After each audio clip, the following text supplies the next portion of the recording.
The 1980s saw a massive shift for Bowie in his music, particularly in 1982 when he began recording his 15th studio album.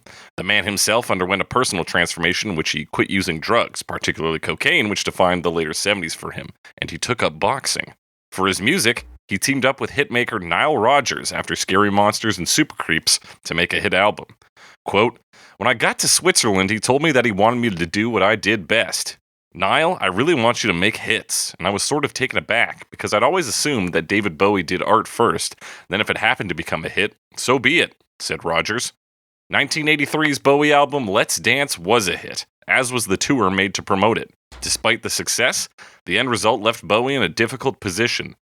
The record label was demanding a new album to capitalize on Bowie's now massive audience, and Bowie had no new material written, having been on tour almost non-stop since the album released. This set the stage for what is often considered one of Bowie's worst albums. 1984's Tonight wound up being more like a sequel to his 1973 cover album, Pin-Ups, than anything else. Of the 9 songs on the album, only 2 are solely written by Bowie, and Bowie had resigned himself to only providing vocals for the album's tracks, similar to his role in Let's Dance. Without Rodgers there to bring his hitmaker skills, the album suffered. Quote, "Great material that got simmered down to product level. I really should have not done it quite so studio-ly. I think some of it was a waste of really good songs. You should hear the demos from those 2 albums," said Bowie later. All this said, the album hit number 1 on the UK album charts, and the tracks written solely by Bowie do have a strong following behind them. Blue Jean is often featured on greatest hits collections and essential Bowie albums and the like. The other Bowie penned single is less popular, but it stands out as being the closest to a classic Bowie song in an otherwise completely out there album. That's right, we're talking Loving the Alien on Bowie Me.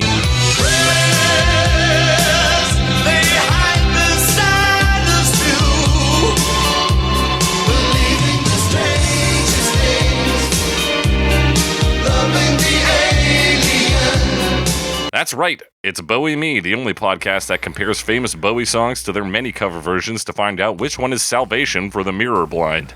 I'm your host as always, The Snake, joined by my Templar co-host, Alex Mildenberger. Alex Mildenberger, how are you? I am doing pretty sweetly in my secret society of like-minded individuals. But that's not how it works, is it? My only knowledge of the Templars is from National Treasure. Okay. And Assassin's Creed, or not familiar enough?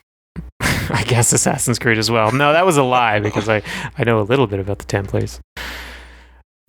Although, maybe I can guess the rest. Yeah, I can guess the rest. Although I think National Treasure suggests that the Templars became the Masons, and I honestly don't know if that's true or not.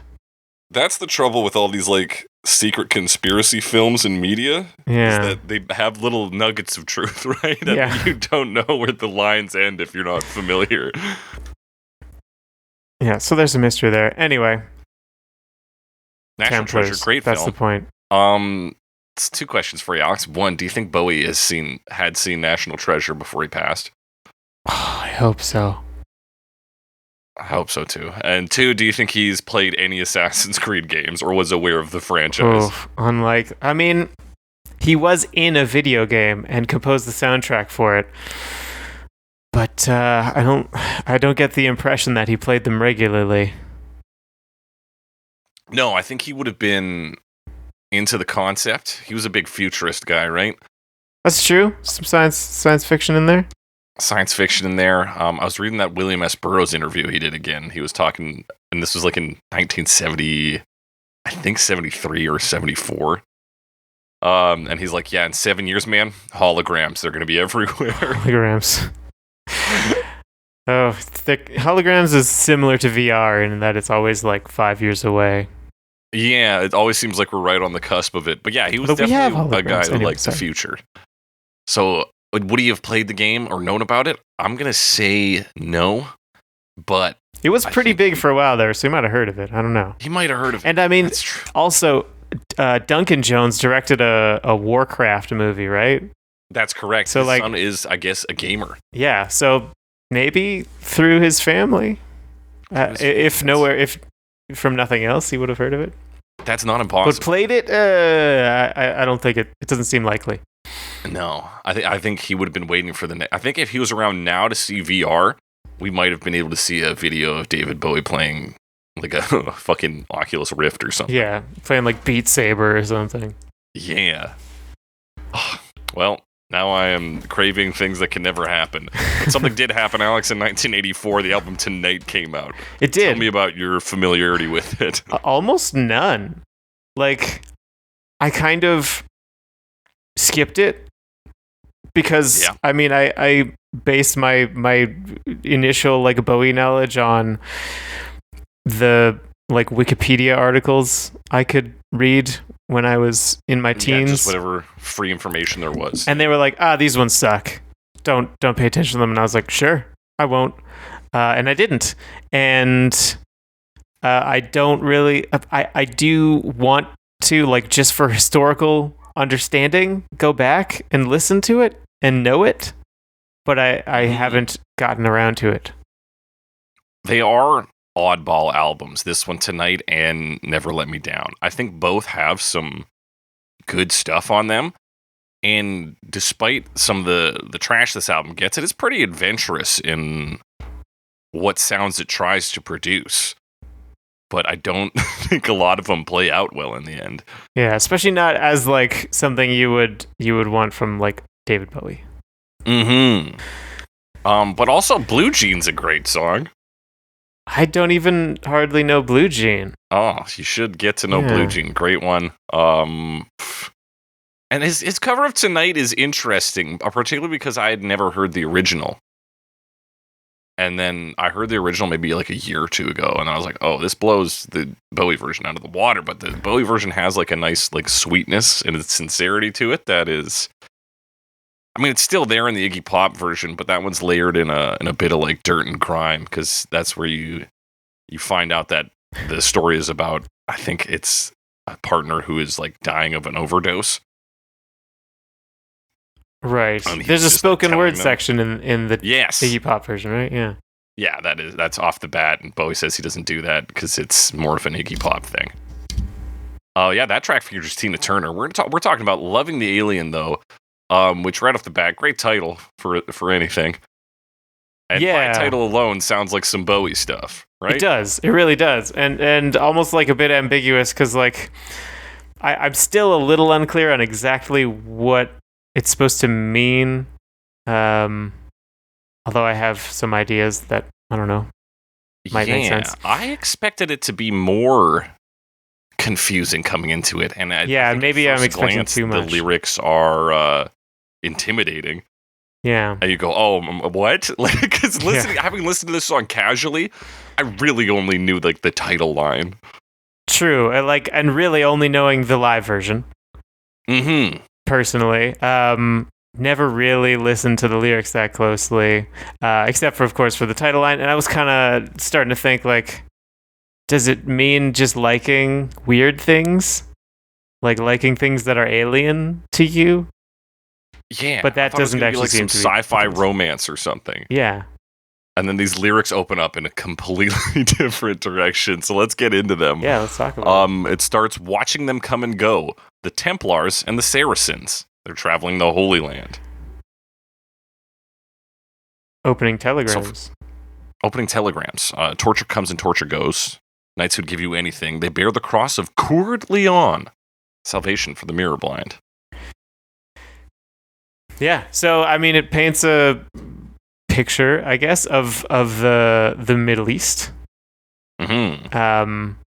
and kind of specifically, but also non-specifically, in a certain period of time. The Templars and the Saracens are, of course, related to the Crusades, and it also mentions the Cross of Coeur de Leon, which is related to Sir Richard the Lionheart. So it would have been the Third Crusade, specifically, as I understand. I don't know how significant that is, but there's another line where they say opening telegrams, which they definitely didn't have during the Third Crusade. Yeah, that's... So that was more of like a... In terms of like the Middle East and like its interactions with the West, I will say, the big change moments, I think, that get brought up are obviously the Crusades, and then like the dividing of the Middle East after World War One. Those are like big events, and then of course, the modern like resource war stuff. Obviously, the United States only recently left Afghanistan. There was Iraq, obviously, was a big thing there too.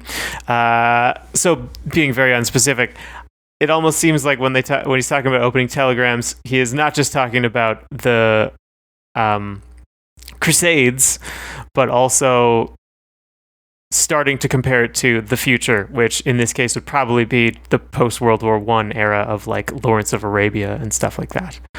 Right. Yeah, that seems likely. Opening telegrams being a bit of a chronological anomaly, which there is a word for that I've forgotten. Yes, there is a word, and that word is... It's like not just a temporal anachronism. Paradox, it's an anachronism. Yes, thank you. And I wonder as well, because we're obviously going to have to deal with the concept of what the alien is here, though we haven't gotten to that yet. Yep. I think the telegrams here, we're talking about two basically religions clashing. We can see the telegrams as both the anachronism that shows the timelessness of this conflict, and also maybe like them receiving messages from God is opening these telegrams. Right. Something alien to that time period, but like deemed to be mystical or magical. They're receiving guidance from a then unknown source. Right, which seems to be the concept of like a god does seem to be central to this song. Mm-hmm. Now, I should have probably opened with this, but there is a loose quote from Bowie about what the song is about. He says the track, quote, came about because of my feelings that so much history is wrong, as is being rediscovered all the time, and that we base so much on the wrong knowledge that we've gleaned. So I don't think that's immediately useful for these lyrics, unless he's suggesting that there were telegrams during the Templar and Saracen time. A lot of people don't know this, but telegrams were actually invented like 1,000 years before we thought they were. Yeah, I had them forever, bro. And that's why that's what history's lying about. That specifically. Also, reference to torture. Fucking A. Sorry, one of my windows decided to give me an audio ad for like half a second. Nice. And all it said was Nomad Land. Nomad Land. Who's actually the sponsor of today's episode? Anyway, the phrase "torture comes and torture goes," sort of trivializing the idea of torture, and just bad times. It's like it's an ongoing. It's been happening for a long time. People are used to it. And then the kind of the fun, like probably a metaphor line, salvation for the mirror blind. What does it mean to be mirror blind? Because I can think of two possible explanations, but they're related. Hit me with them. One is you're blind to mirrors, so you can't see yourself, meaning in this case, you can't introspect. You're not self-aware enough. Or two, you're blinded by a mirror, so you're too busy focusing on yourself to see what is around you. So it's like more of a selfishness thing. Right. Sort of self-absorption. I see. I think it leans more, my interpretation leans more towards the first. Being unable to be self-aware enough. To introspect, to be self-aware. And even, I think there is maybe the most, like, I don't know if it's the literal version, but not being able to see another person in the mirror, essentially. See, your reflection is, as much as it is you, it is also a foreign or perhaps alien entity, right? Ooh. Something that looks similar to you. And this is maybe touching slowly on what I think the theme of this song is here, but we'll get to that a little more. Let's talk about the pre-chorus in which he says, "But if you pray, all your sins are hooked upon the sky. Pray and the heathen lie will disappear." Disappear. Yeah, which I think is another line related to like the historical context of the Crusades, because at the time I don't remember the specifics now, but there was some promise of like, oh, join the Crusades and like the Pope will forgive your sins or something like that. Like that was one of the benefits of going to fight in the Holy Land if you were European. Well, and we've just come from the verse about torture comes and torture goes. Mm-hmm. Because if you pray, all your sins are hooked upon the sky. There's an easy exit to excuse evil, and it's prayer. Yes. Kind of perhaps the idea that a religion might focus too much on the use of prayer as opposed to actually doing like work to either better yourself or solve a problem. Mm-hmm. Yeah, it's not grounded in practical means. It's grounded in like theoretical and unseen actions. And then, of course, pray and the heathen lie will disappear.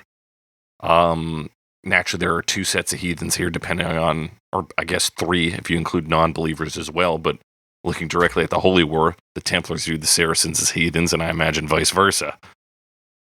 Yeah, I think they count as non-believers, though. Even though I guess something, they just don't believe in the same thing as you. Right, so they'd lump them all together as the same anyway. Yeah. Well, there you go. So it's a little sarcastic. Is the heathen lie, just that there's a different way? Sorry? What is the heathen lie? I think it's just the heathen lie is just what the other people believe in. It's their beliefs, which are admittedly somewhat similar to your own, but, also different. Mm-hmm. And I guess in that, there's the idea of historic erasure, which is kind of what Bowie has talked about itself. He's saying, well, it's history gets changed, and so much of what we know isn't actually the truth. So if you pray hard enough in your righteous, religious crusade, you can eliminate quote unquote lies. But perhaps, or like change the narrative. Mm-hmm. To favor your story, perhaps. Exactly. Of course, chorus 1 we come to now. Prayers, they hide the saddest view, believing the strangest things, loving the alien. And your prayers, they break the sky in two, believing the strangest things, loving the alien. Yeah, I mean, this is the big part that I guess I knew, right? Mm-hmm. Big part you can hear, because the chorus is pretty big. Yeah, he belts it. What is hiding the saddest view? I think it's got to be about, we turn to prayer. Obviously, desperate people turn to prayer. True. It's a pretty classic image, and I think in those prayers is, it's salvation that's kind of used to cover up real problems. Again, if we're looking at all your sins are hooked upon the sky, this sort of like just skirting under the rug of actual issues. Hidden in prayer is like perhaps what you actually need or what's actually causing you pain. And then breaking the sky in two. I mean, I can think of what image that conjures up, and that's the clouds moving aside, and like basically God emerging, often as a ray of light or something like that. That's right. That's definitely one view on it. Of course, that line is sandwiched between believing the strangest thing, loving the alien. You can also imagine an alien coming from that sky, or indeed the alien being God himself. True. Yeah. Yeah, I guess that's the big question now. What is the alien? What is loving the alien? Mm-hmm. I mean, we should maybe talk about the end chorus here, which contains one very slightly different line that I think unveils a lot. So chorus 2, he says, you pray till the break of dawn, believing the strangest things, loving the alien. And then he says, and you'll believe you're loving the alien. Meaning that it's based in belief as opposed to like knowledge or whatever? Yeah, so to an extent, yes, in that coming back to sort of the first chorus and the idea of prayer in the pre-chorus and praying to the sky gets torn asunder, you see God, and you mistake that for the alien. Whereas the actual alien is the other people, is these heathens. It is the people you are rallying against. So in your quest for like, religious fulfillment or whatever, the truth of religion, preaching loving the alien, often like in Christianity, the idea is, love thy neighbor, but that Right. seems to get thrown aside in favor of loving this idea of the alien, which is just God in space who doesn't actually, like, there's no physical proof of him there.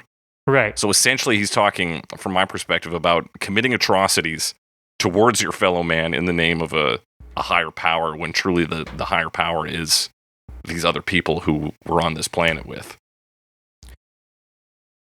I mean, that makes sense. I was really struggling with that line. Because, I mean, there's a lot of suggestions that, like, oh, God is the alien.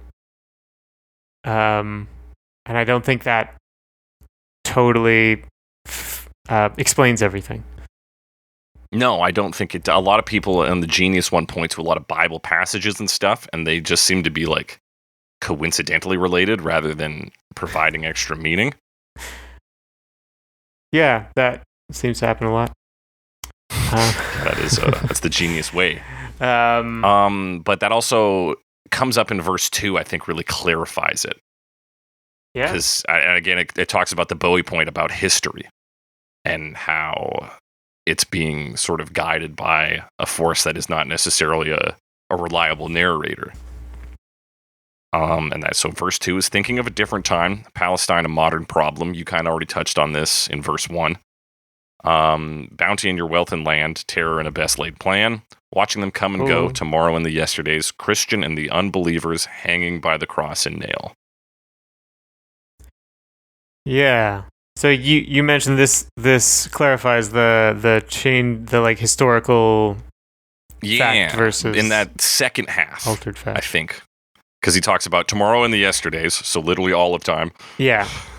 And Christians and the unbelievers are both hanging by the cross and nail, which itself is Christian iconography. Yes. So we're all being held up, or we're attached to a Christian narrative. And that is altering how we are seeing the world, our perspective, and of course, how we treat other people. Yeah, and I also thought for that final line, just the way it's phrased without me, it's like there's Christians and then the unbelievers hanging by the cross and nail. It's like it's kind of a switching of perspectives, because obviously the sort of origins of Christianity is in the persecution of, I guess, Jesus. And then the irony of that leading to a future of Christian groups who persecute others. Drawing some parallels between that. Yeah, I think that's a great observation. And then, of course, as we said, it kind of moves through time and shows how things don't necessarily change a lot.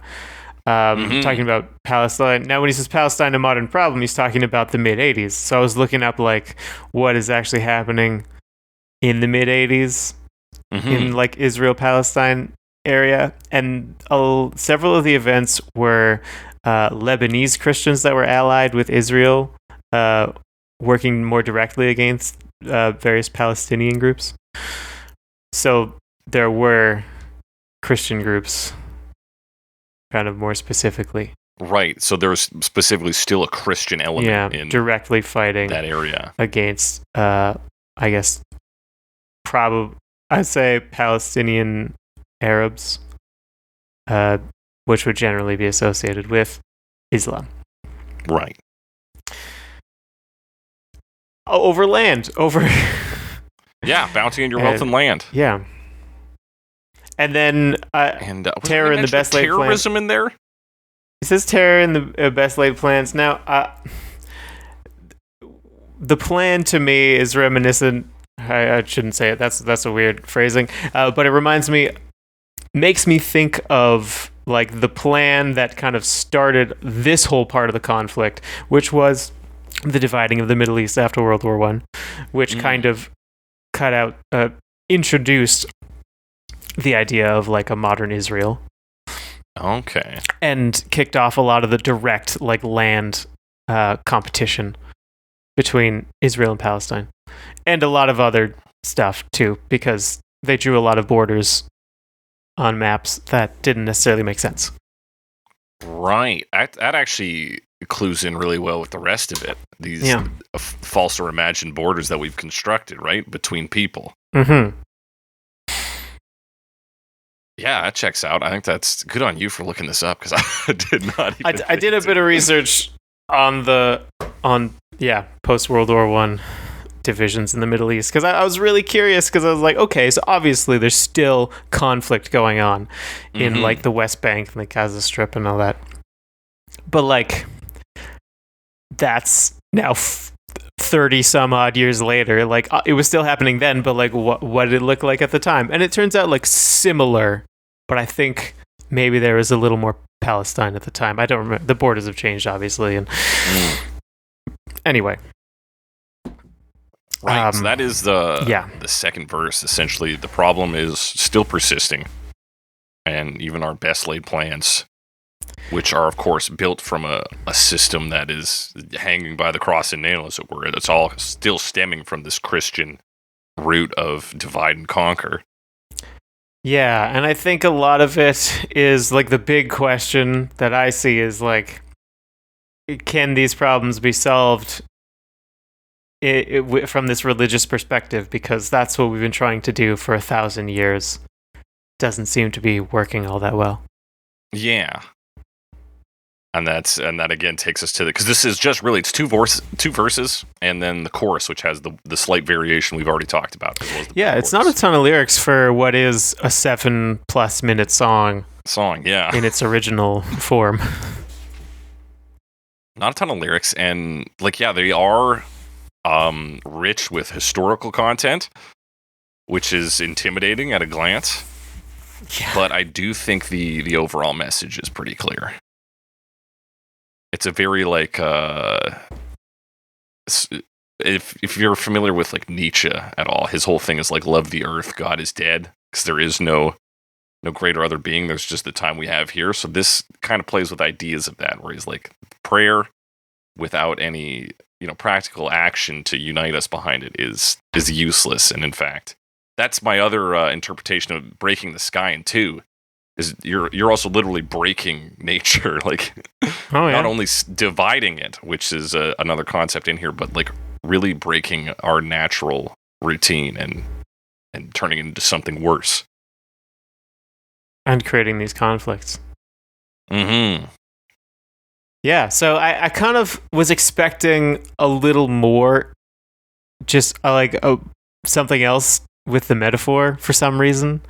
But it really spells out what it's talking about. Like, it's very... it really does. In a lot of ways. It brings up the Crusades, and it brings up Palestine and stuff. And it's like, yeah, that's where conflicts, religious conflicts happen, so... Yeah, and I guess, as far as Bowie songs go, they don't typically tackle something as sort of, on the nose as this does. He doesn't really reference a lot of other world events, typically, in his music. That's true. Yeah, this one gets pretty specific. Mm-hmm. Which is, it kind of throws you off a bit if you're used to other Bowie. Being, more of... you brought up Nietzsche, and yeah... He definitely has done that. Yeah. So he's more likely to bring up, philosophy than current events. But here you go. There you go. It's and like Bowie himself has said, and we're gonna get into the song itself, but he says you should hear "Loving the Alien" on demo. It's wonderful on demo, I promise you. But on the album, it's not as wonderful. And what a segue to get into the music of this. It is an interesting piece of music. And like you said, the album version is 7 minutes long. It's a big, massive piece. Yeah. So we listened to the single cut because it's only just under 5 minutes. So. Just under 5 minutes. And it's the same one they use for the music video. And having listened to the album version a couple times and this one, we're not losing too much here. No, the album version mostly adds a guitar solo. Yeah. But, you get all the words in both, so. In both. Also, just before we move on, I did remember that his guitarist at the time, Carlos Alomar, thought the song was about Major Tom. I do remember reading that. I don't think he could be further off the mark with that. Yeah. But it's so easy to do, right? Because you hear Alien and you think David Bowie, you're like, oh, space, yeah, Major Tom, Ziggy Stardust, we get it. Yeah, that's a David Bowie thing. It really does. As far as like I think you said this already, but as far as David Bowie song titles goes, this is about as like David Bowie as it gets, especially at the time. This. Yeah. But then the song is a bit out of left field. A bit out of left field, and so is that music production. Of which it is pretty heavily produced. We start with actually a very bright. It's a very uplifting start. It's an interesting start because it's not that much like the rest of the song, the like intro guitar, and it reminds me quite a bit of like the Buddha of Suburbia, album in the 90s. But only for a couple seconds. Yeah, we break from that pretty quickly to like a more spooky space. Yeah, it gets into that there's some interesting harmony in this too. I forgot to look up the chords specifically, but there was an interview with Jerry Leonard where he's talking about how much he does like the harmony of this song. And there's some like the other spooky thing he does is like like vocalization stuff. But a lot of this song is built off of arpeggios on all kinds of stuff. And in particular, probably the most distinctive part of this song, which comes in pretty soon in the intro after those vocalizations, is the marimba. Yeah. Which is actually a fairly unique sound. I think the marimba is actually a strong part of this. I think it works. It's out there, but it brings in that sort of mysterious air that this song, I think, demands. It does use. Yeah. But yeah, it's like pretty simple. It's probably like the most hookish part of the song, and it ends up getting used later. Oh, I won't go into it yet. But it comes up again. You will see a variation on this marimba pattern. Pretty much every version. Except kind of minor. And then like a lot of synth sounds. I like strings. I think string synths. I looked at the credits and there's no strings credited, so it seems to be synthesizers. It's a lot of synthesizers. And the whole thing sounds more like electronic in terms and like 80s production, you know? Like it's very busy and there's a lot of like there's some drums, but some of them might be electronic. The bass in particular sounds synthy to me. Yeah. At times, not all the time. Bass guitars credited on this. Oh.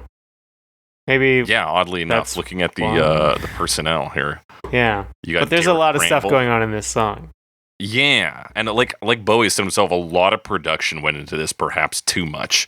So that the fact that a bass guitar is coming off synthy maybe speaks to that. Yeah. Maybe. Yeah. Oh, I see bass guitar and synthesizer. But maybe bass synthesizer? Yeah, possibly a bass synth. He could be doubling on that. He could be doing any number of things. Yeah, there's a lot of people. Most of which are not really very recognizable. Particularly that marimba player, Guy St. Ange. I don't really know how to say that. Yeah, no. Anyway, so there's a lot of those. So that marimba arpeggio, big part of the song's identity. But there's other arpeggios too, like going into the first verse. There's the rising arpeggio is also on the guitar, I believe. Am I crazy? Hang on, I'm listening for it. So like just before. Oh, sorry, it's a different arpeggio. It's not the same arpeggio, but they're playing different arpeggios. Or maybe it's just another arpeggio. It could be. There's definitely playing like da da da da. It's more descending. Yeah, da da da da. Yeah. Whereas the marimba is, I think, ascending. Bum, bum, bum, bum. And that's how that goes, baby. A lot of this is like setting the beat and going. Yeah. That said, and the sections change a fair amount. Like we get into the pre-chorus, and it actually has a big change. No, wait, am I looking at the wrong one? No. There's like another arpeggio in the pre-chorus. Am I going too fast? No, you're going just fast enough. Okay, you get this like wavery woo doo doo doo woo doo doo doo. Yeah, we upped the mystery vibe on it. Yeah. This pre-chorus is very interesting. I guess 2 sections, that's what it has. So it has that part, you know, that arpeggio. And then as it moves into the end and like toward the chorus, it changes everything, changes the timing. Yeah. I think quarter note triplets, but I was having trouble counting it. Yeah, I didn't think to count it. You're talking about that big, dumb transition into the chorus, right? Yeah, it is very, like, very different from the rest of it. Very obvious transition. And I think that's kind of where this version goes a bit off the rails for me. But, like, before, it's a bit 80s production, like, I would maybe tone down some elements. Yeah, I think it's a bit busy. With the knowledge of later versions to say that, because I've seen what works for this. Yeah, true. But that big, stupid bum bum dum dum dum dum. Yeah, it really, really draws in attention, and it's like, pay attention to this now, and you do. You do, and then we get just a big chorus that feels out of place in comparison to the air we've set up. It is a bit odd.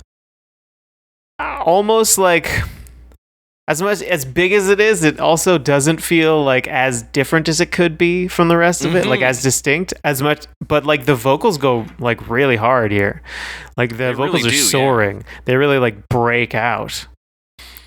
Yeah, and it's a lot of like that ambient cacophony stuff. There's some of that. I don't know exactly what it is. It's fairly low in the mix, but like there's a lot of stuff filling it out. No marimba, more like textury guitars and stuff, and backup singers too. There's a lot of stuff happening here. It's very big, but yeah, I agree. It does feel a little awkward for reasons I don't necessarily understand. Even his like vocal delivery is big, but I don't know if it's because it's like there's something that doesn't hook me, and we will hear him we'll hear the live version where he still sings big in the chorus, but it's more like grounded in something. It just feels a little more organic. Something there. Whereas this one does feel, I guess, like he said, like a studio production. This is like pop idol David Bowie versus like musician and artist David Bowie. Yeah. It's a weird one, and I agree. I feel like this version is like kind of missing something. I don't know what, and I don't know if it's an alteration to something that's already there that it needs, or if it needs like a middle 8 or something. Like it's something that it doesn't have. That feels like it should have something else, and I think that's a big part of why the original version just doesn't really grab me like some of the covers. Yeah. And like getting back to like that's your chorus, and then we kind of just come back to that verse element, the marimba and supporting guitar that it's like right back to the intro, basically. Yeah. And that's, I think for the most part, that's the production on this, isn't it? Like there's not a lot of that pretty much covers it. I mean, there's some slight variation on the chorus lines in the outro, which we talked about already. There's some like guitar bits at the end with some strings for the outro, but like that mostly covers it. Oh, and there's a few extra like vocalizations from Bowie, like as he's singing. But yeah, not crazy different. As much as it seems like everyone's kind of doing the most of their thing, like the performances are good enough, you know. Nothing's like disappointing, but the song itself seems to be missing something. Yeah, like if any other artist had put this out, or like an artist of lesser renown, you'd be like, oh, this is pretty good. Yeah. But it just misses the mark by a bit for me. And I wish I could explain why. Maybe it's because I heard the live version first and I liked it so much, and then hearing this. Maybe. I had heard the album version first, though. I went out of my way to dive into the dumpster of David Bowie music. So I was like, I gotta get it all. I gotta see how bad Bowie is. And it's kind of confusingly bad because like I think there's even still merit in this original version, but it's I mean, reading some like review quotes and interviews and stuff around the time, this was kind of the song that people pointed to as like kind of the standout, I think. I think one person called it a masterpiece, which I don't quite agree with, even though there's definitely merit here. Definitely. And it's also, like you said, it is a very 80s sounding piece, like down to the production level, to how everything sounds. This sounds like it was made in 1984, which it was. Yeah, true. So I guess at the time, probably. Yeah. Now it sounds kind of dated in addition to all the other stuff, but at the time it didn't have that dated. Yeah, so I could picture being in the moment and being like, this is brilliant David Bowie. Yeah. Especially if you also, like today, we always need people to have hot takes. If hot takes were a big industry in 1984, that would be a good hot take to have. This thing is actually good, even though you thought it wasn't. Yeah. And that's this song. He goes even bigger on the end, and we get some of that guitar solo that is cut from, it was pared down in this. But yeah, it's a big, like, build-up chorus outro with some of those string synths and stuff. Yeah. Yeah, interesting piece, and thankfully it also has an interesting music video. It does. It does have an interesting music video. So this was co-directed by Bowie and David Mallet. David Mallet is a big music video and concert film producer, really prolific in the 80s. I think we talked about his Wild as the Wind video with David Bowie last year. Oh. Which was pretty forgettable, so don't worry if you've forgotten about it. I forgot about it. Black and white footage, like right, they're just performing the song, like in a room. Yeah. Okay, I remember that now.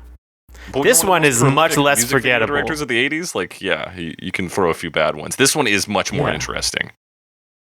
But fascinating and like weird in ways that it's not trying. Like, it seems like it's trying to be weird in some ways, but it's weird in ways it's not trying to be weird in. I think. Absolutely. And interestingly enough, it was censored. I saw there's an uncensored version, but they censored like a nosebleed. That's right. Do you know at what point that nosebleed is at?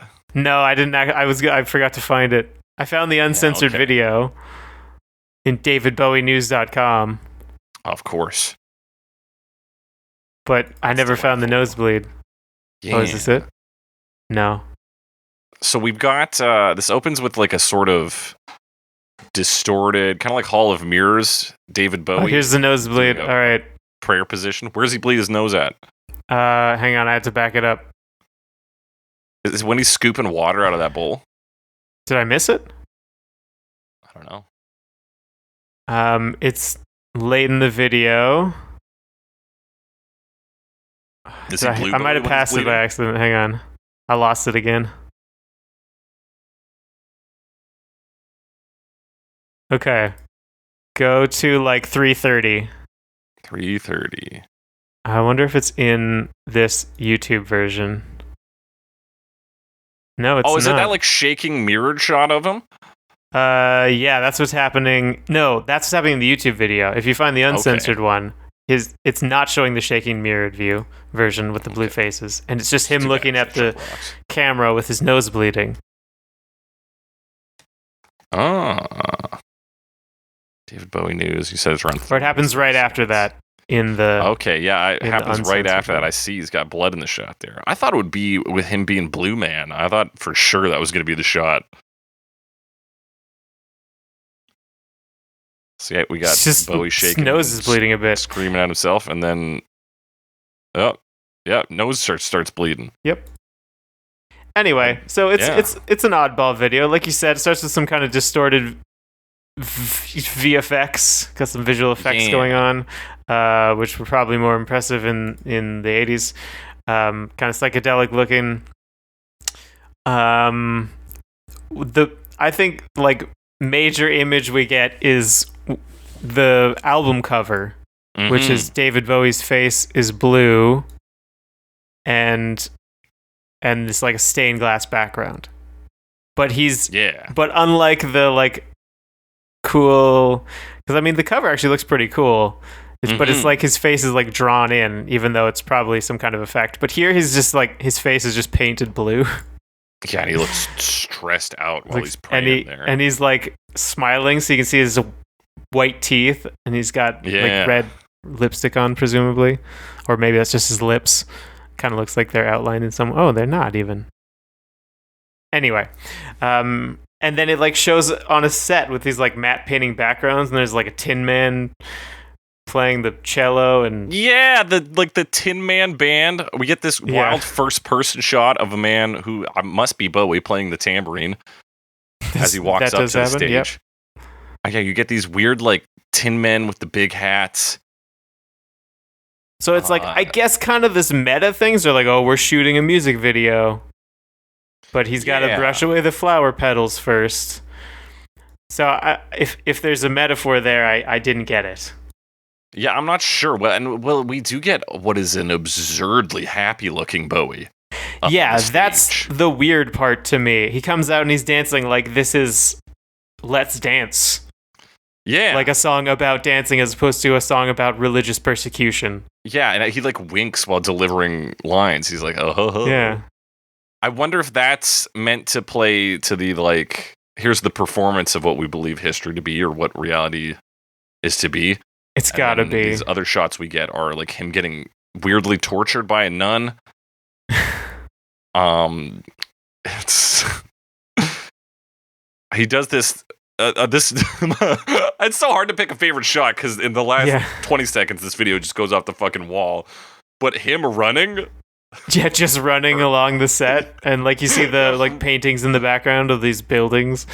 Yeah, just like Scooby-Doo in it, where the track keeps repeating. It does just repeat the same shot. Yeah. Yeah, and there's a lot of stuff. And he's like playing a piano in front of a fountain. Piano rises up in front of the fountain. It's not just there from the start. Shot of like him in like a dandy outfit with a woman dressed in, I don't know if there's a name, but I'm going to say an outfit that looks reasonably Middle Eastern.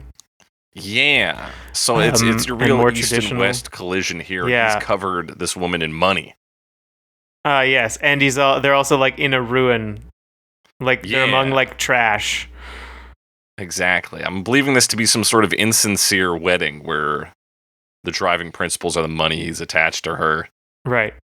Sort of the false value, and then of course wasteland because of all the horrors we've committed. But there does seem to be a lot of like things that create a weird disconnect. Like we're talking about the guys playing the instruments, and he's clearly playing like I think a cello, but I don't really know a cello from an upright bass that well. Right. But it's like clearly an electronic song. But there's a guy on like an acoustic guitar, like a nylon string guitar, and a guy like string guitar, and of course clearly not the instruments that are being played. Mm-hmm. So there's a lot of that kind of imagery, I think. Yeah, there's a lot of this seems to be based on illusions and breaking them. Because the next shot after we see them playing their acoustic instruments is Bowie on a rock, and then he whips a smaller rock at this, what we think is a painting, but then it turns out to be just wall with a door behind it. Right. And then there's the actual statue there. Oh, is that what happens there? Yeah. It's like a picture of the paint of a statue, and then he destroys the painting, and behind it's the actual statue. Yeah. It just has a different background now. It's like a brick wall instead of like a coastline or whatever. Mm-hmm. So, I mean, you talked about like when he talked about the song, it was about like history as it's written versus as it happened kind of thing. So that does seem to be a major theme in the video. Yeah. Showing the depictions of something. Yeah, I think so. And then we have like this other weird shot of him gliding through water. And just like running his hand as he goes. Like he's kneeling on top of the surface of water as he just like glides along. Yeah, it is wild. Like this is a visually striking video. Yeah. And then we get the shot of him drinking water, trying to cup it, and then he sees blood in it. Oh yeah, I guess that kind of ties in with the nosebleed. Yeah, so I thought maybe the nosebleed would happen there. And then, of course, we see his own face in the water as he sings. And then there's like a nun holding fire at some point. She's like taking it from Bowie by the looks of it. She grabbed it from his hands. Yeah, it's like they touch hands and then her hand starts smoking. Mm-hmm. And then, of course, we get praying Bowie with a light in his blue mouth. He does have a lot. He's really like that image. He's like going crazy. Like he's shaking and... Yeah, and we'll get that one mirrored later. Another strong East versus West image we get is like a literal Templar knight fighting. Of course, again, I don't have the knowledge to identify exactly what it is, but a Middle Eastern looking sort of warrior. Right, it's like a joust scene, or one guy has like a lance. Yeah, you think it's a joust until the other guy doesn't have a lance. Yeah.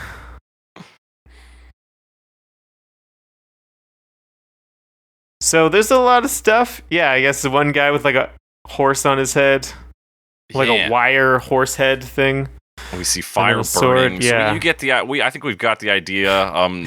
We go back to that wasteland marriage shot, and the woman is taking the money off of her clothes and throwing it at Bowie. And then it all goes fucking haywire. The song starts to fade out. I did watch the very end. Oh, tell me you watched the end, because it is... I did watch the end. Yeah. Bananas. So the song goes haywire. We come to a different, like a more pale blue Bowie, and his hair is like bluish gray, and he's in a hospital bed. And he's listening to the song on like some kind of headset. And then we see the woman from the wasteland wedding, but she's like maybe... I don't know what she is, just a person. And she goes in to kiss him, and then fucking like time erupts. We just see Bowie shaking in space. Yeah, it's like star blur, like in Star Wars when they go into warp speed. Yeah,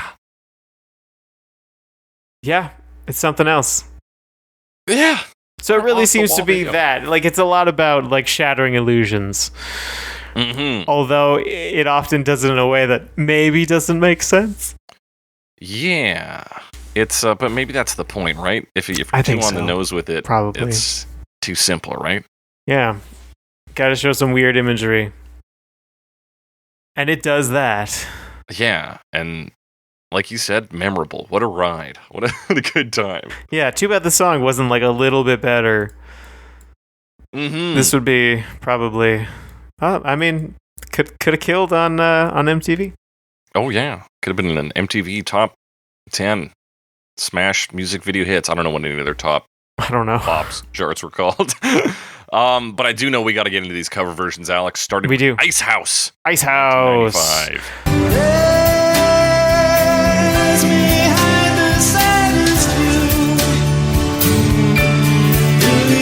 Strangest things, loving the alien. Yeah, 1995. So this was who are Icehouse? Australian group. Yeah. I forgot to write more about them. Like pub rockers. So they were like which this isn't really at all. And they shifted to new wave and synth pop.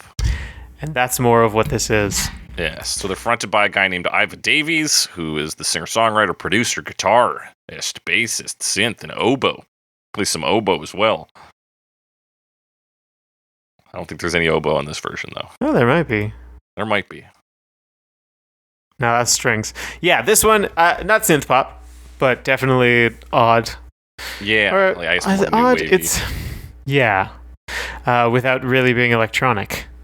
Yeah, because we open with a piano, like a very straight, non-electronic, not new wave. You're right. Is this new wave or synth pop? It's different. It's not pub rock. Yeah, it doesn't seem to be any of the things they were described as. Is this even the right group? I believe so. Yes. But yeah, it really at the start I thought it was gonna be like really sparse and nope, just sparse. But it fills out a lot. Mm-hmm. But yeah, I do like those chords at the start though, because they're like pretty like broad. Like there's a lot of high notes and low notes in them. So I think it sounded kind of cool. But they start pretty. Yeah, sparse is still the word I'm going to use. Yeah, it's a acoustic guitar rhythm. Yeah, you get his very high, kind of thin vocals. And something else they bring in is this piano. That really sounds a lot like something you get from, I say, Aladdin Sane, the album. Yeah. We're specifically thinking of, I think, Lady Grinning Soul. A lady with another grinning soul. Yeah. It's that, I don't know, is that like a quick arpeggio? Is that some other fun Something word? like What that. Yeah, or it's like a fast run. I don't know how wide it would be. I don't know what you consider it. But it's definitely like up and it's down. very like smooth very sounding. gentle sounding, and it plays quite quick though. Yeah. Very atmospheric. And it creates a pretty good atmosphere. This is a lot closer to what we get in the live David Bowie version. Coming up soon. But they do, like, it builds quite a bit. Like, it starts pretty sparse like that, but then they bring in, like, strings. Yeah, coming nice and low for the chorus. Yeah. And more piano chords, and they really fill stuff out. But they keep it fairly acoustic, I guess. They make a piece that kind of thrives in the sparseness and doesn't overload when it builds, like, which was kind of our problem with the original, is that you hit that chorus, it's just a lot of stuff, yeah. And of course, after the first chorus, we do get the marimba riff on that intro piano. That's true. They don't bring in a marimba because no one does that. No one does. Marimbas are big and hard to carry. They probably have wheels. But I guess the other thing about this one is the vocals, which are fairly like soft, but they, at times in particular on the chorus, they really get like high and are very like clear in their high frequency. Yeah. So I do like the way the vocals sound on this one. Yeah, he goes high without sounding like he's straining, you know? It's very high and clear. Mm-hmm. And that's kind of this version. Like, this one takes away a lot of the harshness of some of the other ones. And just kind of makes it more pleasant while providing more or less the same, like, harmonic experience. Yeah, and I think it carries some of the, like, what worked in the original, which is some of that verse, like, sparseness, a little bit of that, like, moodiness, a little mysteriousness. Without ever breaking that just for the sake of having a big chorus. Yes, yeah. And it feels more consistent, but like in a good way. Like sometimes we'll say that gets boring, but I don't think it does in this one. It's just creates a different sort of atmosphere. And I think part of that is, I mean, I mentioned the quick like piano runs or arpeggios. And that just kind of fills out space and like smooths everything out. Yeah, it's a great support without overwhelming. So we're off to a good start, I guess. We're off to a good start. Yeah, and I think what this shows is how good of a vocal piece this can be, because it really is his vocals doing a lot of the main work, like carrying the melody and everything. Everything just comes around to support it. Which the melody and really harmony are pretty strong in this song. It's just not always obvious listening to the original because there's so much other stuff distracting you. Yeah. And of course it gives space for that piano to intro us in and outro us out. That's kind of where we get the extra time added on to this one. Yeah, they're like really sparse parts because really that's just playing some piano chords. Yeah, really basic stuff, but it makes for a nice little touch at the end there. Good stuff. Let's talk about a little-known artist, David Bowie, in the year 2003. Bowie. Hides the saddest view, believing the strangest things, loving the alien. So this was, I don't think this album actually came out until like 2010 or something like that. Right. But It was recorded in 2003. I don't know how available 2003. it was before 2010, but I put it in the 2003 spot. Yeah, I'd say that's fair. So it's from the October 7th, 2003 show at the Forum in Copenhagen in Denmark. From the last and longest tour of Bowie's career, the reality tour. How I wish I could have been there, but I was 10 years Yes. old and didn't Would have have good been taste would have back been then. quite a thing. Unfortunately, he never toured again. That's right. Big fan of this album, generally. Oh yeah. Got a lot of really good live versions of a lot of Bowie songs. And Loving the Alien, All the Young Dudes, which we talked about last week. You get a good Yep. Under Pressure cover on here. True, Gaylan Dorsey. Dorsey. Good duet. Yeah, just a ton of stuff. I mean, pretty much all of the like big ones, except for Young Americans, and a few. I would say a little bit more on the obscure side. So it covers a lot of ground. Yeah, he does. It's a There's very nothing broad crazy show. obscure, but like reasonably. Yeah, but things that you wouldn't be like, Yeah. I'm coming to the David Bowie show to hear "Battle for Britain" brackets the letter. Yeah, exactly. The letter. All right. So yeah, great big album. fan of this version as well. This is where I Yes. first heard "Loving the Alien," but because of the he introduces intros it yeah. in the show in a way that he basically says, "Hey, we used to do this differently, but we kind of like to do it this way."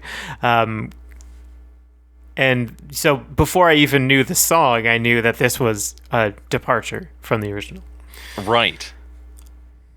And I did watch an interview with Jerry Leonard where he talks about how David Bowie called him up and was like, "Hey, I want to do the song Loving the Alien. I want to do it with just you on guitar and me singing, and I want to start it on like A minor." And that was like all he said. And then a couple days later they got together and like he worked some things out and they rehearsed later. But it's kind of a funny story. But he's talking about how much he liked the production, the harmony, but also gave a little insight into how this actually works, because this is just him and Jerry Leonard. But it's a much stripped down version of the song. So Yeah. basically what happens is at the very start of the song, the guitar starts to play the marimba arpeggio, Yeah. slowed down, and then he loops it as he plays That makes chords. sense. And like that's pretty much it. And he cuts the loop out at some points and brings it back. That's right. like, and then, of it's- course, you get yeah.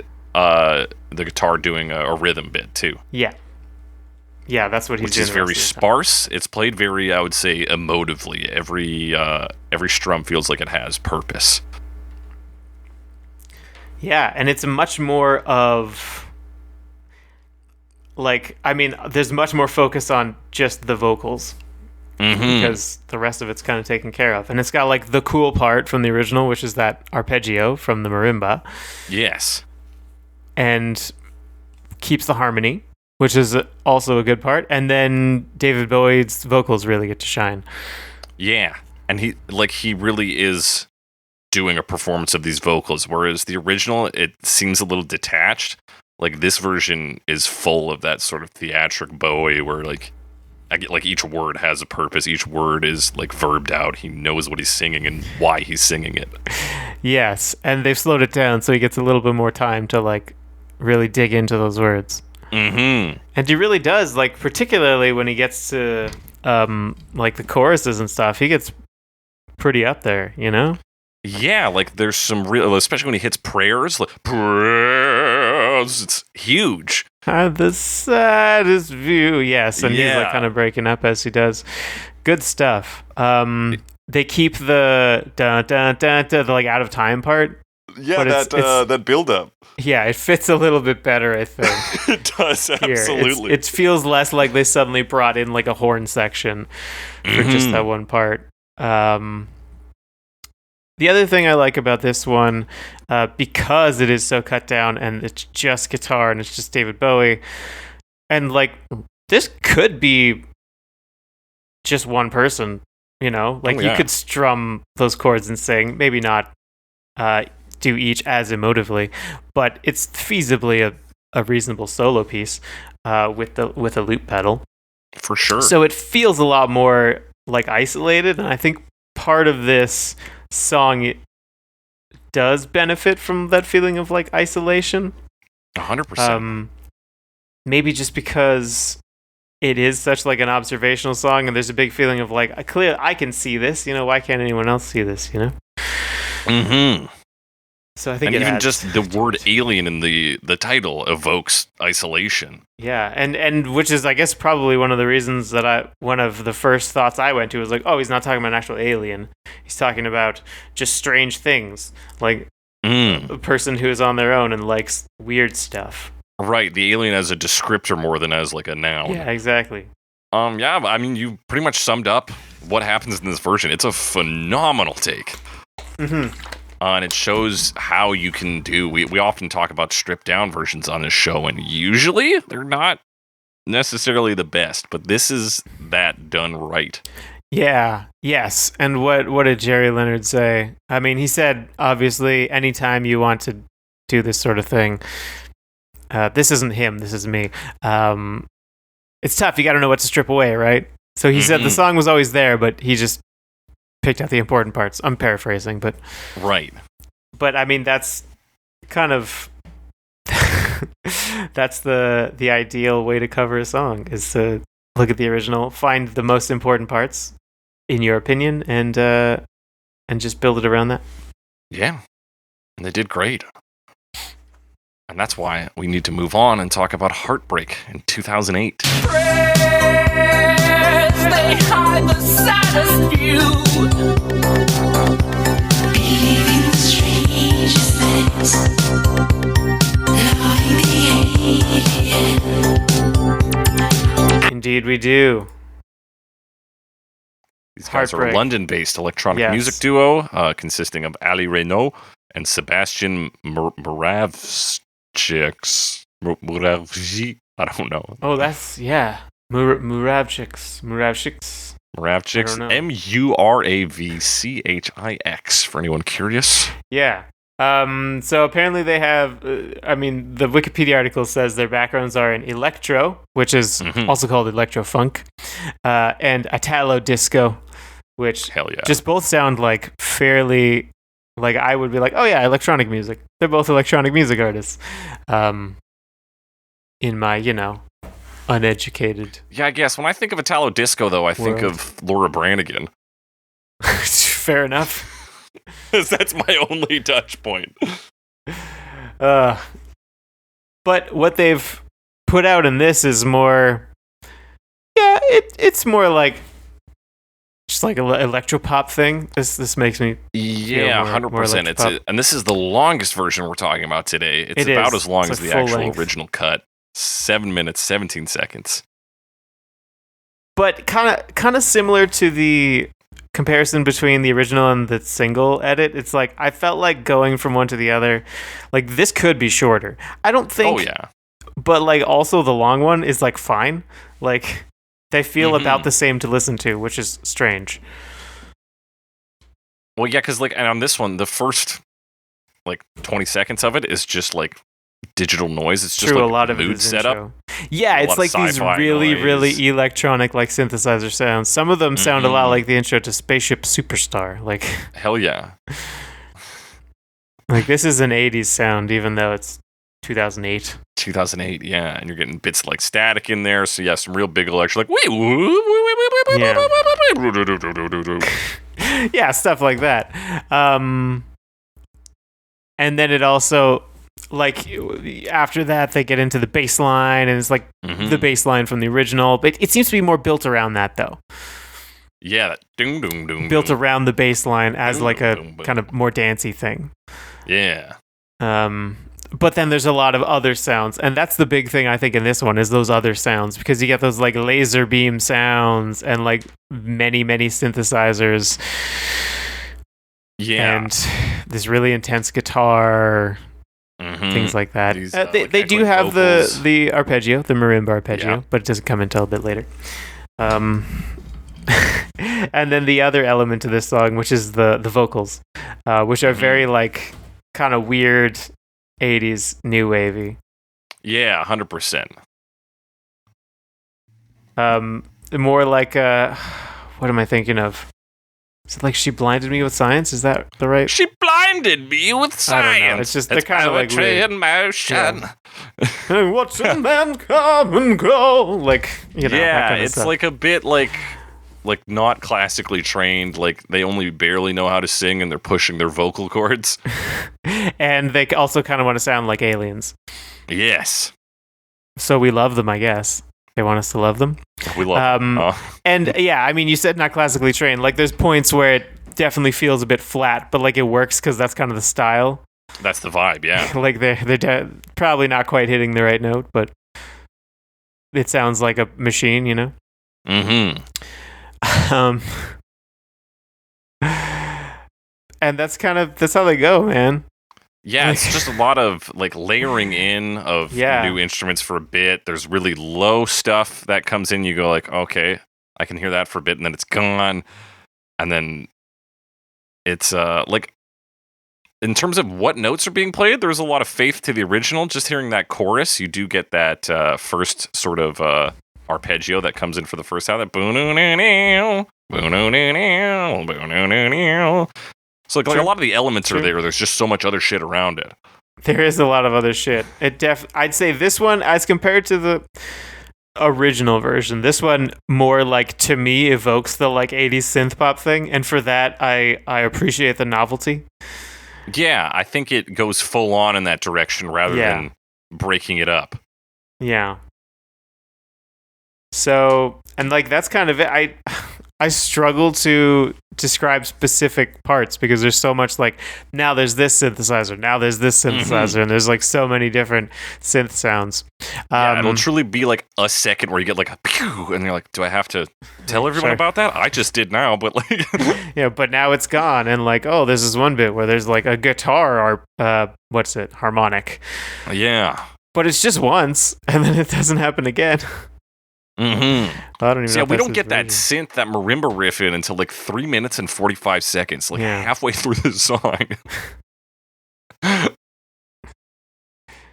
Yeah, so there's a lot, and the vocals are very amusing, Mm-hmm. and that's like about as far as I can go with this one. Yeah, I mean, Although, in terms of no, go ahead. I think it'll come up again because the next one is also kind of synth poppy, so there'll be some comparison. Definitely.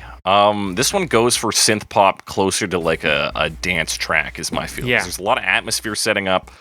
It's 7 minutes long, of course. Mm-hmm. And like you said, there's an emphasis on that bass line. So in terms of bringing this to the dance floor bit, I think it's successful in that. I think it is an interesting version. I mean, like compared to the original, I think maybe a little more successful in at least landing its mark. Yeah. At least it's more of like a familiar thing as opposed to there's more to like latch onto here. Like the Mhm. original I said was missing something, and this one kind of finds that in its like synth pop identity. Like the thing it finds is not its own thing, but it's something. You know? Yeah, 100%. It's recognizable. Yeah. I'm like, yeah, that works. Like it works. We figured out that it works, so they're using it, Mhm. but it works. And they do the weird vocals, which is always fun. Yeah, buddy. And we get a vocoder version of the vocals around 6:15 as we're Oh, going yeah. into our outro, which is pretty fun. Yeah, I guess it's just like a fun collection of 80s synth. Stuff. What else is there to say yeah. about that? It's good stuff. Let's talk about Visage or Visage, if you're French, in 2015.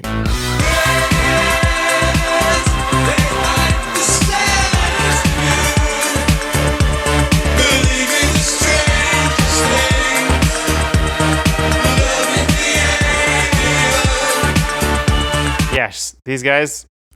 Also, I mean, the other ones are London-based. These ones are actually British. Mhm. Maybe the other ones are actually British. Who knows? Yeah, but not from London. They're a band that's been around for quite a while. Actually, Mhm. have been around since the late 70s, or at least maybe the mid 70s. Midyear was in this band for about 4 years. who we talked about last year in... oh my god, I swear to god, I have something written here about... Yeah, reminds me of that Metal Gear Solid 5 version of The Man Who Sold the World. Yes, now he wasn't in this track, but he was in the band in the like 78 to 82. Okay. Yes, who we talked about in The Man Who Sold. Yeah, and this is actually their final album they released, because the lead singer, or the frontman, I'm sure he did more than sing, I could be wrong, but Steve Strange, passed away before the album was completed, and then they finished the album, and that's it. Back in 2015, so, or 14 or whatever. But yeah, so this is their final album, and also kind of synth poppy, but definitely has more of like a dark sound. Yeah, these guys are also associated with the New Romantic movement. Are you familiar with that at all? Not really. I did look it up, but then I forgot about it. Yeah, it seems to be more of a fashion statement than a specifically a musical styling. Like Boy George outfits. Yeah, so it's fashion combining glam rock style with early romantic styles of the late 18th and early 19th centuries. So yeah, that kind of movement. And people associated obviously with David Bowie influence from... Yes, a movement influenced by David Bowie, Mark Bolan, and Roxy Music. Yeah, that'll do it. That'll do it. So some standouts in this field of new romantic are Steve Strange of Visage. We got Duran Duran, the whole band. Spandau Ballet, the whole band. Flock of Seagulls. Classics Nouveau, and of course, as you mentioned, Boy George of Culture Club. So yeah, these guys aren't necessarily nobody, but they are... Someone who I haven't heard of before. Exactly. They're part of a scene that I'm not all that familiar with. Yeah. So they're interesting. And they also... I mean, the sound is also something that I can identify as like, oh yeah, that exists, but wouldn't necessarily be able to put my finger on exactly what it was. But this also sounds very 80s. Yes, you know, but like you said, darker 80s. Sounds, but darker. Yeah, more of that, like, I guess, post-punk sort of edge. Yeah. Because you do get, we open with an electric guitar arpeggio in there, mixed really low in the track, but it's got some bite behind it. Yeah, there's a lot more of that, like, distorted sound on the instruments. I said less artificial, because there's more like guitar, basically, as opposed to just all synthesizers. Right, yeah. But it's still all very electronic, and there's lots of effects and stuff. Yeah. What else happens in this one? Big still like fairly chords. distinct dancey beat. Yeah, that as well. Sorry, you said big synth chords. Yeah, there's big synth chords that kind of like punctuated this. Yes. That's another one of the big differences. Yeah, they come in and it's more like stings. And they kind of slowly fade away. Yeah. And they kind of have more of that. They're like, there's more harmonics going on in these sounds, make them a little more distorted sounding. And the vocals go for more of like a monotone thing. Yeah, at least in the verses, they do fall into the chorus trap here. We get that full-on production of dan dan dan dan dan dan. I think it's better on this than on the original, but it's still weird to me. I thought it felt more disconnected, but that's kind of like, it makes more sense because this version is a little more what I would expect from this style. Yeah, I agree with that. So, for what it's worth, it's still there. And we do get a guitar solo in this one as well, in the middle there, around 150. We do, which I should have checked the original one. I don't know. It's in a similar place to where it would be in the original full-length version, but I don't know that guitar solo very well, so... It's possible they just played it. I doubt it, but it's possible. Yeah. This song, like, in terms of, like, 80s music, it has that, like, midnight neon city kind of feel. You know that classic, like, pink neon grid with the black squares? Yeah, like, a little, like, cyberpunk sort of thing going on. Yeah, that's really the vibe I get from this one. Pink neon grid, yeah. Okay. Should have been more pink on the cover. Yeah, somebody's driving a vehicle. It's either a cool 80s car or, like, a Tron bike. You know? That kind of vibe. Yeah, you can see the lights go by as you pass under street lights. Yeah, exactly. It illuminates the face. Yeah. So, as compared to the other one, this one a lot darker, though they both have fairly busy production and a lot of sound. The Heartbreak version has more like different synthesizers that fill out the space, whereas Visage has like more of the dark thing and filled space with like harmonics and like bigger sounding individual instruments, as opposed to more instruments altogether. I'd say that's correct. And I think Heartbreak is more of a dance track, while this one does still have a dancey beat behind it. This one is more of your post-punk area, genre-wise. Yeah, which you can still dance to, but Sure. wouldn't necessarily call it a dance track. That's right. At like 2:20, it's very difficult to hear. The guitar, real low there, is plucking out the marimba riff. Is it? Yeah, it's mixed so low I can't even hear it right now. Let me see if I can. Oh yeah, it's there. Trying to listen for it. Turn up your speakers, listen more in the right ear. All right. Oh, fuck yeah. Yeah, just barely, Yeah, I heard it. There's something there, but it's very quiet. Da, da, da, da, da, da, da, da. Yep. Yeah, it's there. So yeah, they got the Might riff. as well not be. I don't know if that's true. I know, for what it's worth, like... Yeah. I mean, I say that, but maybe if it wasn't there, it wouldn't be the same. Yeah, hard to say for sure, but it's there, people. If you thought it wasn't, it is. Anything else on this one, Alex? No, I think that's pretty much it. All right, let's move along into Miriam Aida in 2018. Prayers, you hide the saddest view, believing the strangest things, loving the alien. And Miriam Aida. Yeah, Miriam Aida is a Swedish jazz singer. Yes. Done a bunch of jazz stuff, and these days manages a jazz club in Sweden. Hey, that's pretty cool. Yeah. And did this album of David Bowie covers. Nice.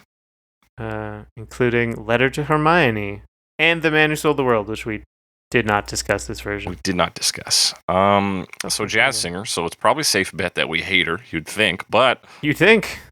Well, I found this one pretty good. I don't know if it's just because it was a sharp turn from a lot of the digital directions most people took this in to like organic drums. Yeah, like very, very acoustic and more of an Very organic acoustic. sound than even the other acoustic one by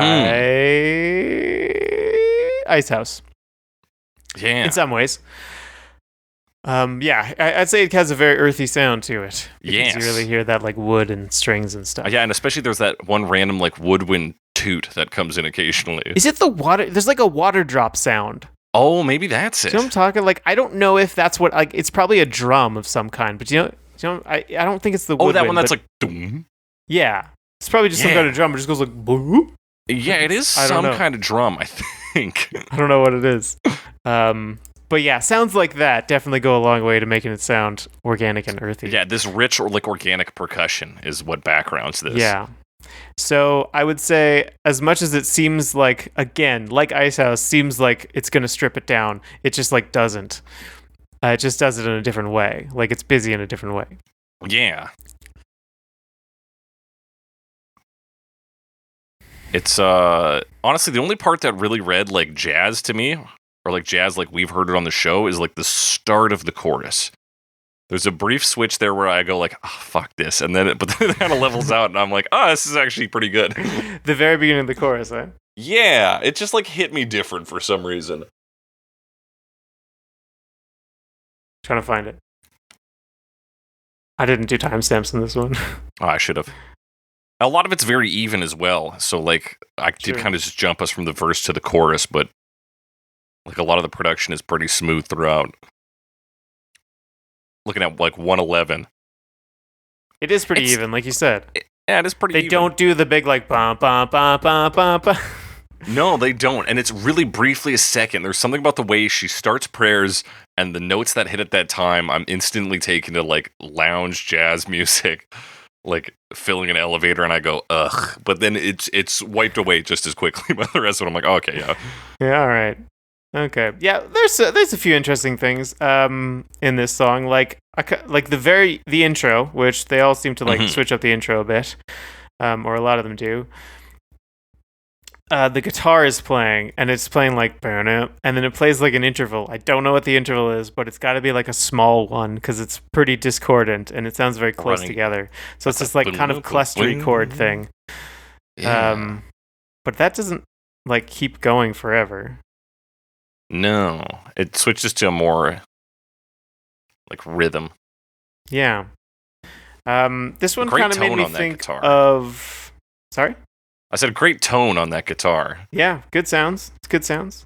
This one made me think of when we talked about Talking Heads, and they were like playing loops, but they just were playing like not recordings. They were just playing the same thing over and over again. Right. Because there are definitely parts of this that feels like that. It's a lot of repetition on because it is very tight repetition. Yeah.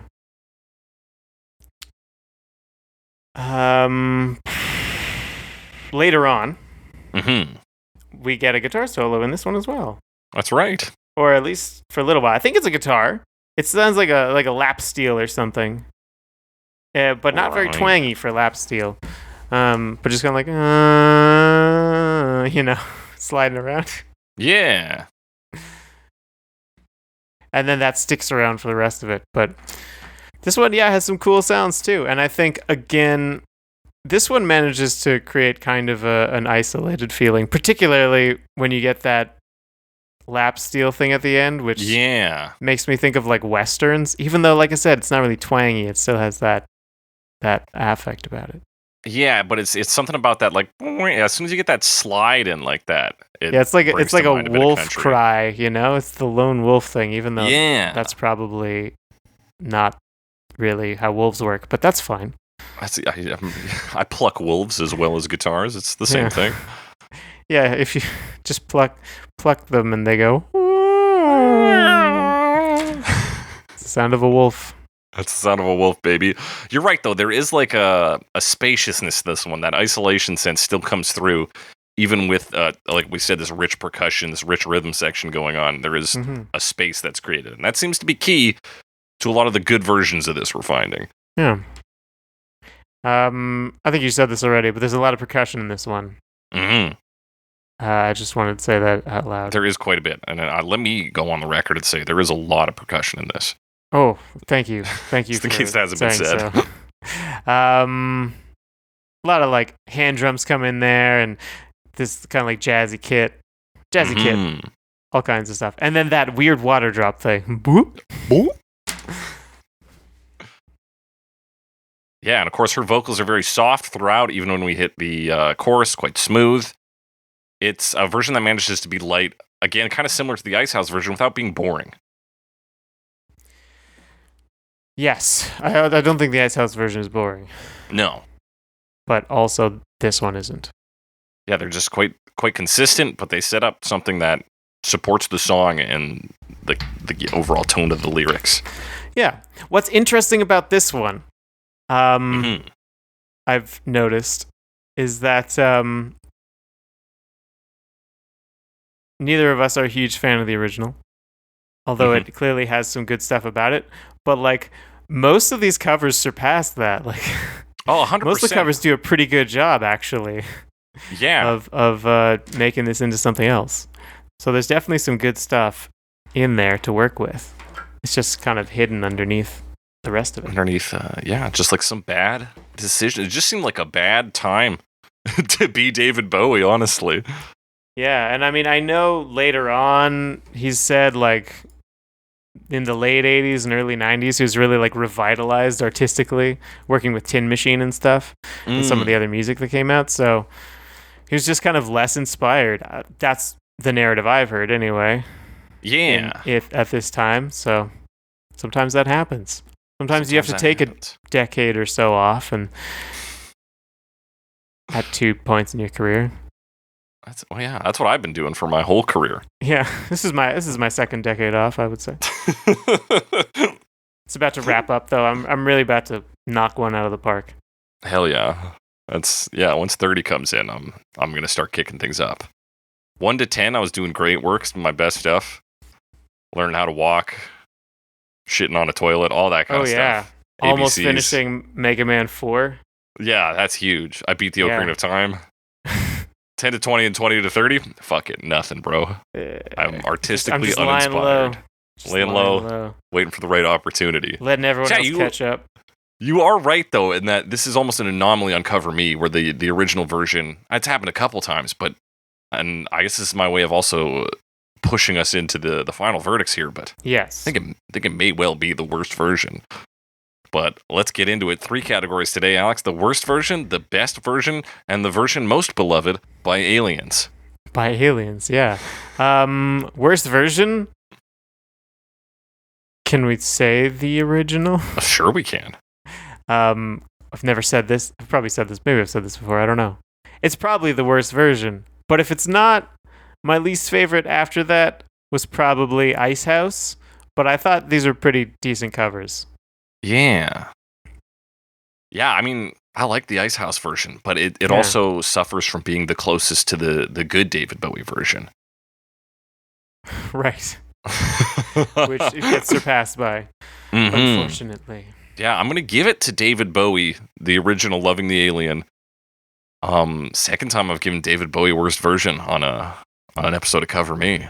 Was the other time the duet with a Morrissey? Yeah. That almost doesn't count, but yeah. Almost. It wasn't great. It was not great. But yeah, I think really it was a good DNA, and like I still like the marimba itself. But I think the chorus doesn't work. The vocal performance is not his best, and it's a version that demands a better version be made, because I think the lyrics are actually really good. I think a lot of the song is very good, except the performance done in 1984. Yeah, that's pretty much it. Pretty much it. Alex, that said, who's the best? Who's the best? I mean, I love the David Bowie version of this so much. The live one. It's gotta be. I just, after that, probably Heartbreak. I really like the Heartbreak version. Yeah. As far as the electronic versions go, I would probably pick that one next. You know? It is I just solid. feel like it's important to give it a second because, like, I don't know. Of course I'm going to say the live David Bowie version. Yeah, that's But fair to give a second also, choice there. Good job, everyone else, for doing a good job. I just Truly, really like yeah. the live David Bowie version. To take a much maligned Bowie song, to even say I could do this better than David Bowie is a wild take on most occasions. Then to pull through with it, hey, good on y'all. Yeah, Loving the Alien Live by David Bowie on Reality Tour in 2003. The epitome. It's the greatest. Yeah. Runner-up, yeah, you might be right with Heartbreak, because they also challenged the full runtime of the song and managed to stay interesting the whole time. And I like their, like, kind of cheesy 80s thing they do with it. So yeah, to meet the song in its own era and say, well, here's the better version that you could have made in 1984. Yeah. That's pretty cool. Yeah, it's like, meeting the, it's fighting the song in its own turf. That's right. But it doesn't have to be a fight. We can all have a good time together. Yeah, it could be just a gentle ribbing. But like, if it was a fight, it would win. If it was a fight, Heartbreak would win. Suck it. Yeah, so I think I'll take Heartbreak for best as well. Alex, we're sending it out to the aliens. Which version are they going to love the most? Which version of the aliens gonna love? I think the one. So, what are the aliens gonna like? I don't know. I'm gonna assume the aliens are into, like, they're gonna be like, oh, what's the weirdest thing? And we all know aliens have big bloopy computers, right? Right. That's what they're known for. What they don't necessarily have is jazz music. So I got to give it to Miriam. Something a little different, because I think the aliens are gonna be like, oh, you know, they'll just get a little. What's the word I'm looking for? I think they'll appreciate it because it's not alien like. Well, yeah, because they're traveling the universe. They're like, this is human music. You know, This is music from Earth. You guys ever hear this? I know it's pretty different. I just like the way it goes boop. That's what they say. Yeah, that water drop drum is going to drive them fucking wild. And that's aliens, man. Hell yeah. These are too busy on their technological starships to have anything other than synthesizers. They're like, That's damn, fair. this is the real thing. That's a good choice. I'm going to go a little different. I'm not going to do your full on, because obviously if you're going to do full on like beeps and bloops, you're giving them Heartbreak. I don't think they need Heartbreak. I don't think they want Heartbreak. I think what they want is music that also gives them the human experience, but circa, like new wave / post-punk of the 1980s, and of course the resurgence of that now. So I'm going to give them Visage's version of Loving the Alien. So when they come to Earth, they won't be confused. They're like, oh yeah. Right, just That's different what these enough. Guys like. Yeah, just different but enough. Not too different. That's what it. They deserve. That is what the aliens deserve. I've always said. And this, I now realize, having done the segment, we also did I'm pretty sure we did Life on Mars sending music to the aliens wildcard category. So yeah, history repeats itself. Sometimes you gotta, double up. Hey, yeah. I mean, the aliens have enough time to listen to at least 2 songs. At least 2 songs. I mean, they've got that one Beatles track, I think, out there in space. We might as well send them a couple other songs. That's our final verdicts. Y'all have different opinions, similar opinions, want to talk to us about a version we didn't talk about, hit us up on Twitter, #CoverMePod, @JakeTheCressy, some Alex Wise Guy. Send us your comments, questions, concerns, suggestions for future episodes. You can email those to us at covermepod@gmail.com. Be sure to follow us and subscribe to us on your podcasting things. We're on Spotify, we're on Stitcher, we're on Google Podcasts, Apple Podcasts, Amazon Podcasts, I think. The other ones. Tell your friends about us, because we don't have a marketing budget and we don't know your friends, or we tell them ourselves. That does it for today's episode of Cover Me. Thank y'all for joining us. And as we always say on Cover Me, believing the strangest things, loving the Cover Me.